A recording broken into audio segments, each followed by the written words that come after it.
ಭವಿ ಚಂಡಮಾರುತವು ನಿನ್ನೆ ತಡರಾತ್ರಿ ಚೈನಾದ ಕರಾವಳಿ ನಗರ ತೈಝೌನಲ್ಲಿ ಭೂಸ್ಪರ್ಶ ಮಾಡಿದೆ. ಭವಿ ಚಂಡಮಾರುತದಿಂದಾಗಿ ಚೈನಾದಲ್ಲಿ ಭಾರೀ ಪ್ರಮಾಣದ ವಿಕೋಪಗಳು ಉಂಟಾಗಿವೆ. ಸಮುದ್ರ ತೀರದಲ್ಲಿದ್ದ ಸರಿಸುಮಾರು 2 ಮಿಲಿಯನ್ ಜನರನ್ನು ಚೈನಾ ಸರ್ಕಾರ ಸುರಕ್ಷಿತ ಸ್ಥಳಗಳಿಗೆ ಸ್ಥಳಾಂತರಿಸಿದೆ. ಚೈನಾದ ರಾಷ್ಟ್ರೀಯ ಹವಾಮಾನ ಕೇಂದ್ರದ ಮಾಹಿತಿಯ ಪ್ರಕಾರ ಪ್ರಸಕ್ತ ಗಂಟೆಗೆ ಸುಮಾರು 144 ಕಿಲೋಮೀಟರ್ ವೇಗದಲ್ಲಿ ಗಾಳಿ ಬೀಸುತ್ತಿದೆ ಹಾಗೂ ಫುಜಿಯಾನ್, ಬೀಜಿಂಗ್, ಶಾಂಘೈ ಮೊದಲಾದ ಪ್ರದೇಶಗಳಲ್ಲಿ ಭಾರೀ ಪ್ರಮಾಣದಲ್ಲಿ ಮಳೆಯಾಗುತ್ತಿದೆ.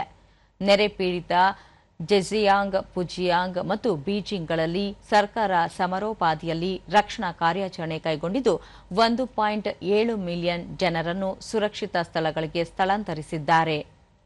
ಜಪಾನ್ ಮತ್ತು ತೈವಾನ್ನಲ್ಲೂ ಭವಿ ಚಂಡಮಾರುತದ ಪ್ರಕೋಪ ಕಂಡುಬಂದಿದೆ. ಭಾರೀ ಮಳೆಯಿಂದಾಗಿ ಫಿಲಿಪೈನ್ಸ್ನಲ್ಲಿ 17 ಮಂದಿ ಸಾವನ್ನಪ್ಪಿದ್ದಾರೆ ಎಂದು ತಿಳಿದುಬಂದಿದೆ.